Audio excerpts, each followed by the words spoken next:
Baurekso memulai adanya bendungan dan memulai di Batang itu ada sawah. Di manakah nenek moyang saya? Iya.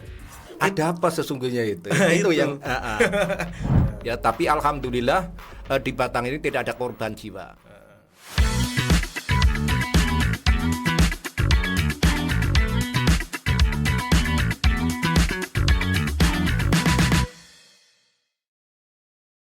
Assalamualaikum warahmatullahi wabarakatuh. Hai, selamat siang. Oh, ini karena kita syutingnya siang. Jadi selamat siang buat teman-teman Alam Tara Studio. Kali ini kita akan membahas soal sejarah. Ini sejarah itu bisa dilihat dari banyak hal. Tapi sekarang ini kita akan fokus untuk ngomong soal sejarah Batang. Bersama saya ini sudah ada Mbah Turadi, ini penelusur sejarah, sejarawan, budayawan Batang. Selamat datang Mbah Turadi. Assalamualaikum. Ya, selamat datang. Assalamualaikum juga Mas Fatur. Ya, sehat Mbah Turadi ya. Alhamdulillah. Wah, ini sehate wong tua.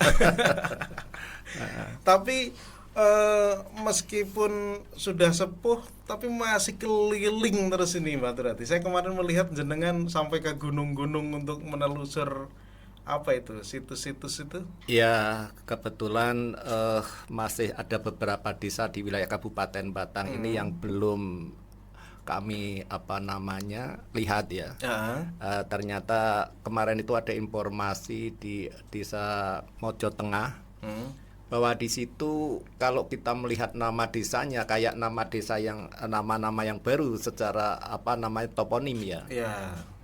Akan tetapi setelah kita masuk di desa Mojo Tengah, di sana terdapat benda-benda peninggalan kuno. Contohnya kayak lingga Yoni itu. Yang lebih menarik lagi, di sana ada bekas dukuh Hindu atau kampung Hindu. Buddha, maaf. Kampung Buddha ya? Kampung Buddha. Jadi persis seperti yang ada di Kecamatan Reban yang lain, kayak di dukuh atau bekas desa Gunung Sari itu persis itu. Ya. Mbak Turadi, ini menarik sekali. Saya salah satu baru pembukaan aja ini udah menarik nih soal nama dukuh, toponim. Mengetahui toponim dari namanya aja gitu, itu sudah tua atau bukan gitu. Nah, kalau kita ngomong soal Kabupaten Batang ini Mbak Turadi, ada satu gunung yang menjadi ikon di Kabupaten Batang sebenarnya. Dan itu hanya dimiliki oleh Kabupaten Batang. Namanya adalah gunung, ada yang menyebut Gunung Kemulan, ada yang menyebut Gunung Kamulyan, ada yang menyebut Gunung Kamulan. Itu. Nah, sebenarnya yang pas itu yang mana sih Mbak Turadi? Atau memang secara dari garis sejarahnya itu seperti apa? Sedangkan yang harus disebutkan seperti apa gitu? Ya, kalau masyarakat setempat itu menyebutnya gunung itu namanya Kamulan ya. Kemulan itu maknanya selimut ya. Kemulan ya. Gunung berselimut. Itu satu sisi. Di sisi lain masyarakat juga menyebutkan nama Gunung Kamulyan dalam arti mulyo. Mulyo itu orang dikenal dengan istilah sejahtera ya. Itu. Tetapi ada pula yang mengatakan bahwa itu Kamulyan karena di bawahnya itu ada desa yang namanya Desa Kemadang. Kemudian tepat sekali oleh orang bijak menyebutkan bahwa itu sesungguhnya Medang Kamulan. Medang Kamulan kan kerajaan ya? Ya, kalau nama Medang Kamulan itu memang di Jawa ini banyak. Di Jawa Barat juga ada Medang Kamulan. Orang Sunda menyebutnya Medang Kamulan itu cikal bakal dari kerajaan Galuh di Ciamis misalnya. Kemudian Jawa Timur mengatakan Medang Kamulan itu karena perpindahan kerajaan Aram kuno ke Jawa Timur oleh Empu Sendok itu kemudian disebutkan sebagai kerajaan Medang Kamulan yang posisinya ada di Kalibrantas.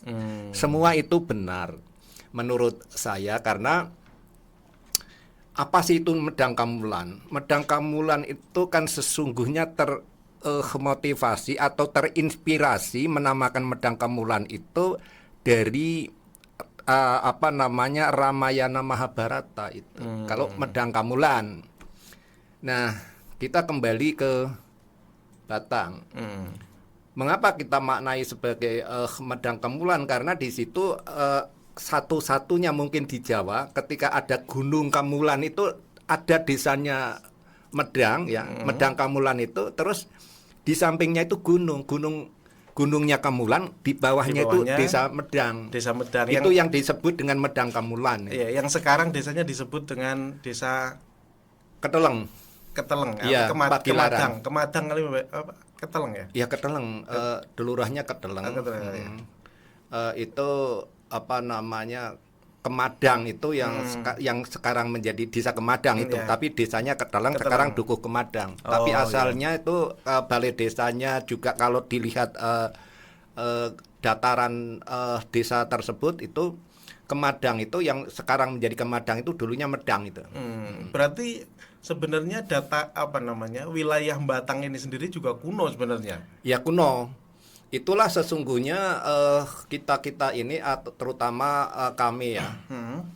Kalau kita berbicara tentang Batang pada tahun 2007 itu ada seorang ahli geologi dari ITB datang keliling di wilayah Kabupaten Batang ini seraya berpesan, Pak Turadi itu tolong Batang ini alamnya dijaga baik-baik. Karena jika tidak dijaga baik-baik alam wilayah Kabupaten Batang, sekali digundul itu 5 tahun kemudian akan terjadi bencana. Nah, saya tanya, ada apa? Ya karena ini Batang itu hikmah dari letusan gunung api purba yang ada di dataran tinggi Dieng pada 25.000 tahun sebelum Masehi dulu gitu. Jadi kemudian di sini menyisakan gunung yang namanya Gunung Kemulan atau Kamulian itu. Nah, Gunung Kamulan itu sesungguhnya tidak hanya sebagai simbol budaya masyarakat Kabupaten Batang, tapi Gunung Kemulan itu sendiri juga menjadi pusat atau sumber mata air yang dikonsumsi oleh 75% masyarakat Kabupaten Batang. Sehingga Gunung Kamulan ini menurut saya sangat strategis, sangat penting karena itu penjaga mati hidupnya orang Batang istilahnya begitu ya. Nah, jadi itu yang kita pahami Gunung Kamulan seperti itu. Ya, kalau saya melihat sih kemarin ini baru beberapa hari yang lalu kan ada sempat banjir lah ya, hujan sedikit itu di atas, kemudian ada longsor di gunung. Longsornya sih kecil Pak kalau saya lihat Mbah. Itu tapi efeknya ke bawah itu luar biasa itu.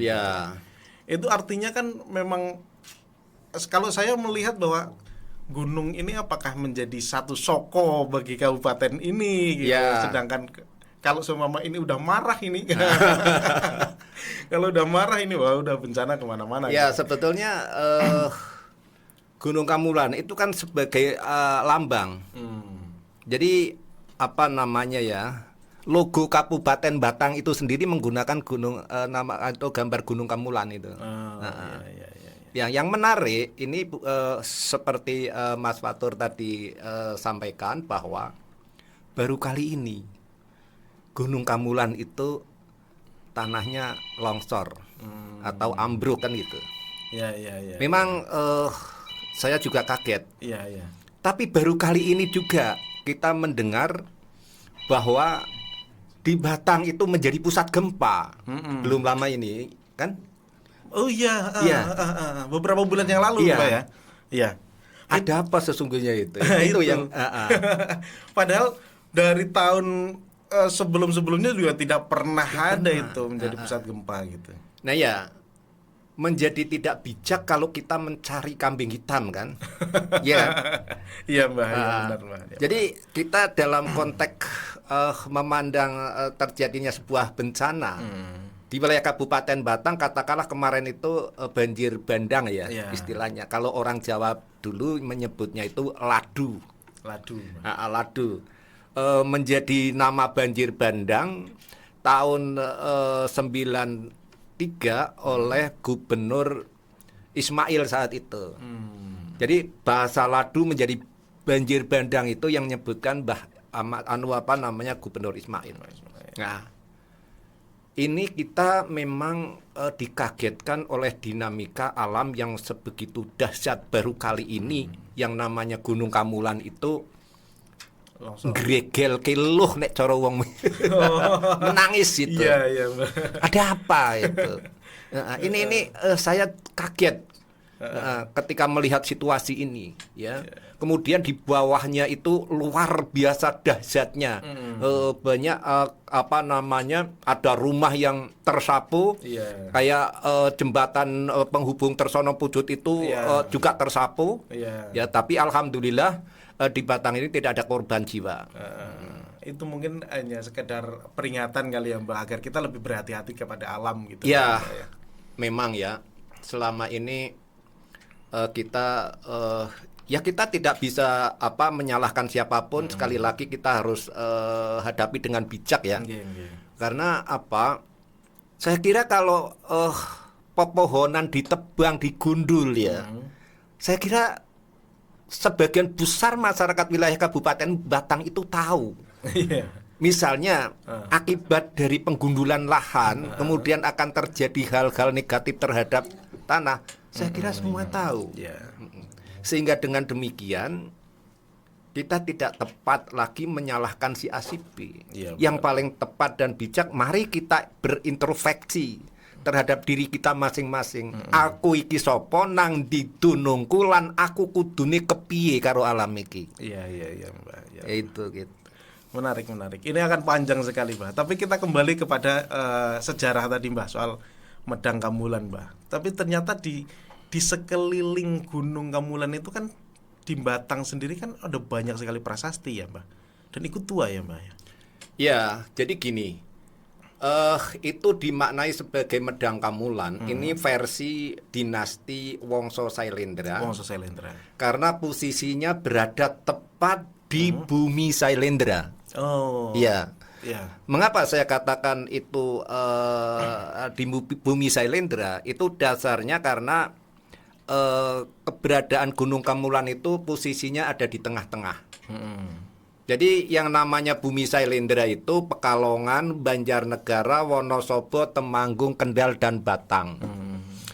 Jadi 6 wilayah ini secara antropologi dapat kita katakan dulunya itu satu rumpun. Nah, cuma dipisah-pisah oleh sejarah yang namanya administrasi pemerintahan. Gitu. Ya, secara antropologi sama kok ini 6 wilayah ini. Maka posisi Gunung Kamulan itu ada di tengah-tengah. Nah, itu yang kita sebut namanya bumi Sailendra. Nah, kemudian yang kedua bahwa Gunung Kamulan itu dikelilingi juga yang namanya prasasti. Di Batang ini satu-satunya wilayah kabupaten di Indonesia yang memiliki peninggalan prasasti paling banyak di Indonesia. Ada 8 ya. Ada 8 karena yang satu itu belum dilakukan penelitian, yang temuan dari itu Brokohan ya tahun kemarin itu. Gitu ya. Ya. Jadi itu yang kita maknai bahwa Gunung Kamulan atau Medang Kamulan ini versi dinasti Wongso Sailendra. Berarti sebelum Mataram kuno, apa Mataram kuno atau sebelum? Sebelum ya. Mataram kuno itu sumber ada. Mataram kuno itu kita melihat prasasti di Canggal. Prasasti Canggal itu tahun 732 oleh Ratu Sanjaya. Itu baru disebut Mataram itu dari situ. Sementara ketika Batang sebagai pintu masuk atau kita berbicara tentang bumi Sailendra ini mungkin terpisah ya. Terpisah antara bumi Sailendra dan Mataram kuno. Nah, oleh para sejarawan memang disebutkan tidak memisahkan antara Mataram kuno dan bumi Sailendra. Sehingga seolah-olah dinasti Wongso Sailendra dan Ratu Sanjaya itu sama itu. Dan kemudian sumbernya dari mana? Kalau kita berbicara tentang Mataram kuno itu cikal bakalnya di mana? Ya kan mestinya ada Medang Kamulan, Medang Ibumi Mataram, baru Mataram kan begitu. Urutannya begitu. Berarti ini justru lebih awal. Dari ini ya. Oke. Jadi kalau kita kita berdasarkan prasasti Sejomerto. Ini prasasti Sejomerto itu hurufnya Palawa. Huruf Palawa itu dari India ya, India Selatan. Kemudian bahasanya Melayu kuno. Ini awal abad ke-7. Awal abad ke-7. Ya, itu dilakukan penelitian oleh Profesor Dr. Buhori pada tahun 1966.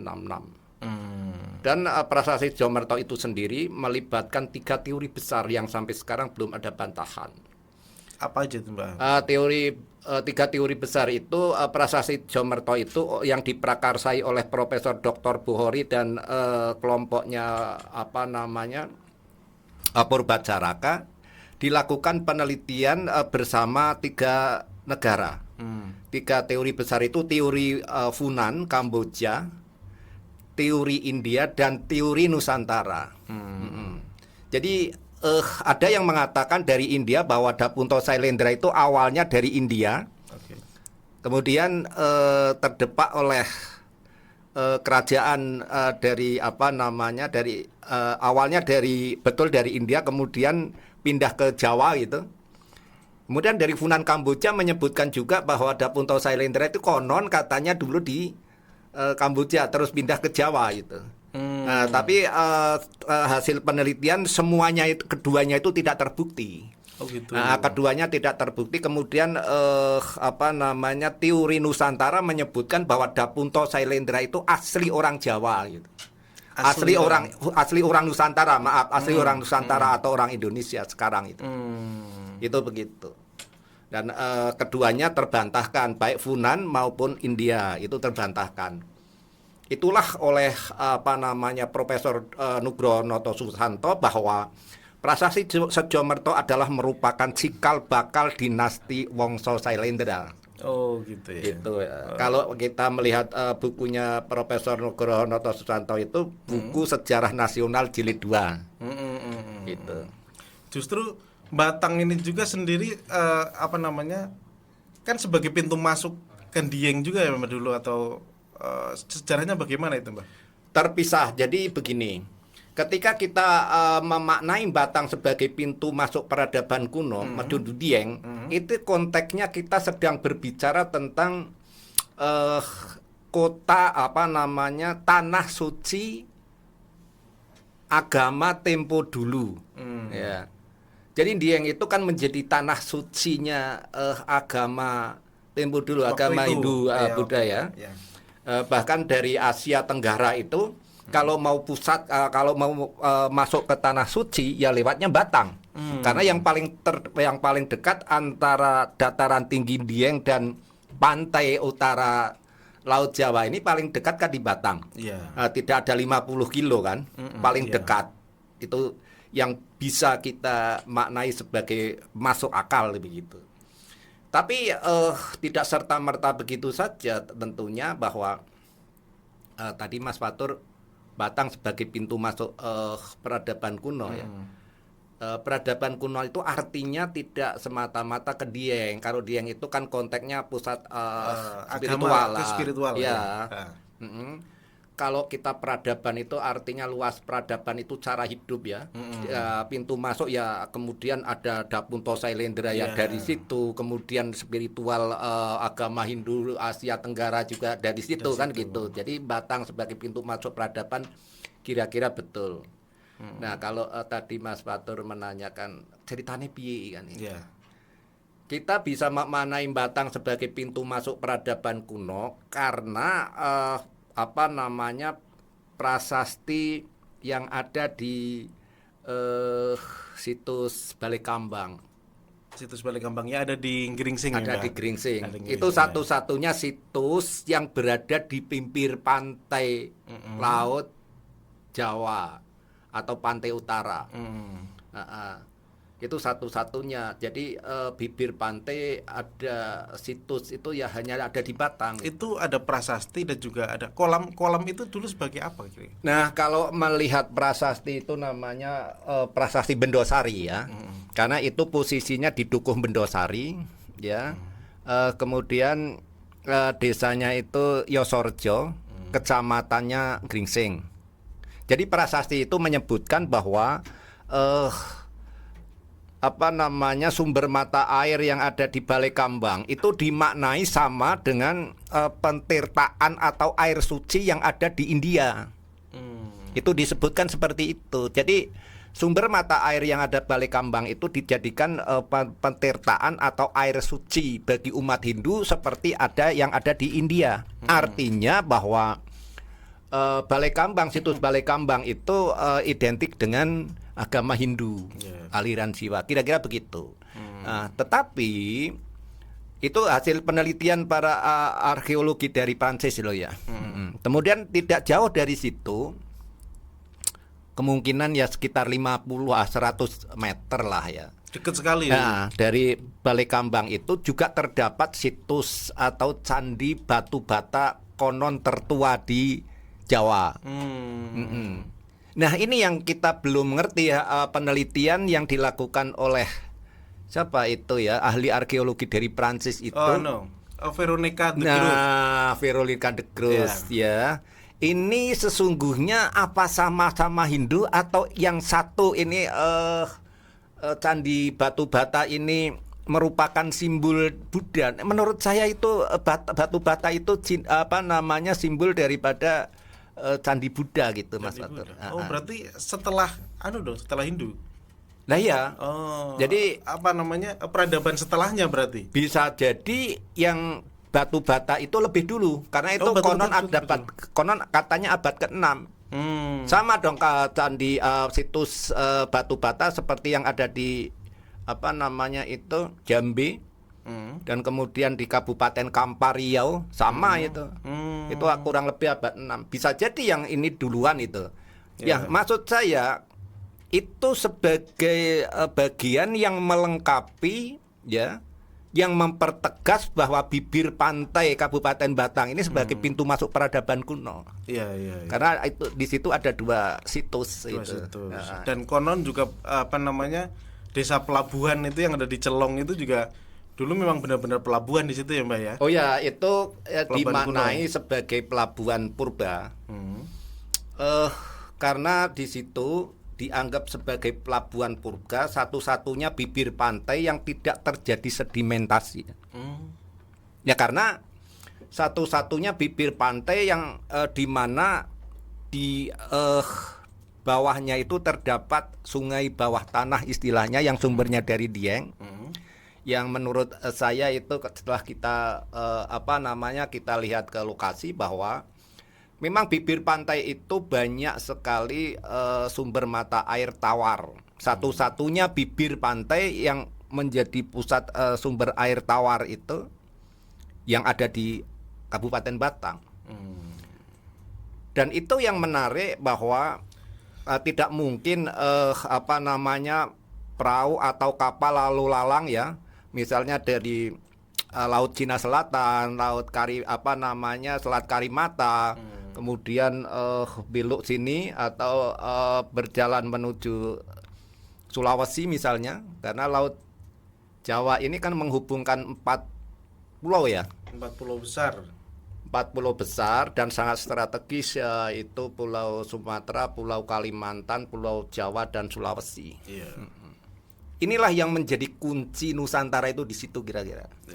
Sejarah Nusantara itu kuncinya di situ. Dan paling available untuk tempat istirahat, tempat apa ya di? Iya, betul. Jadi saya sih memaknai bahwa Pelabuhan Celong yang orang sebut sebagai pelabuhan purba di masa Mataram kuno itu sebagai cikal bakal baik itu nelayan maupun kapal-kapal perdagangan abad 23 mendapatkan perbekalan.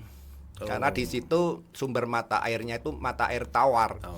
Bukankah semua kapal yang ada di tengah laut atau di samudra itu tidak membutuhkan air tawar? Kan begitu. Pasti logikanya gitu. Tapi mulai dari Surabaya sampai Selat Sunda itu bibir pantai yang ada sumber mata air tawarnya cuma di Celong. Oh gitu. Yang jadi Balai Kambang itu tadi. Iya. Oke. Padahal luas wilayah luas laut Jawa itu kurang lebih 310 kilometer. 310.000 kilometer persegi, hampir sebanding dengan luas Pulau Jawa. Pulau Jawa itu dari timur ke barat atau di barat ke timur itu 1000 kilo, dari utara ke selatan 300 hampir sama. Lebih luas dikit lah laut Jawa itu. Nah, kemudian Laut Jawa itu sejak kapan itu? Laut Jawa itu kurang lebih 12.000 tahun sebelum Masehi sejak itu. Sejak dimana zaman es itu mencair. Sesungguhnya Laut Jawa itu kan laut yang paling dangkal di Indonesia. Iya, Pak. Paling dangkal. Bahkan kalau kita melihat peta kuno atau peta purba itu juga kan sebenarnya Jawa sama Kalimantan itu juga nyambung juga kan gitu. Iya, karena konon katanya dulunya itu bagian dari tataran Sunda atau Sundaland itu. Sundaland. Sundaland itu kategori Sunda besar.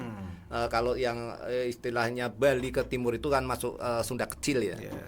Jadi paparan Sunda di sini ya memang kayak lihat itu ya pulau-pulaunya juga besar, tapi menurut para ahli sih dihuni ada sekitar 3.000 spesies itu di laut Laut Jawa itu. Ya, menarik sekali ini. Soal kembali lagi nih ke Batang, Mbah. Kembali lagi ke Batang. Dari sejarah Batang ini kan berarti sudah lama sekali gitu loh. Sedangkan nama Batang ini kalau kita melihat ulang tahun Kabupaten Batang ini kan paling muda, Mbak. Iya. Gitu. Nah, sebenarnya Batang ini ada sejak kapan sih gitu? Untuk anak-anak muda ini kadang mempertanyakan itu gitu.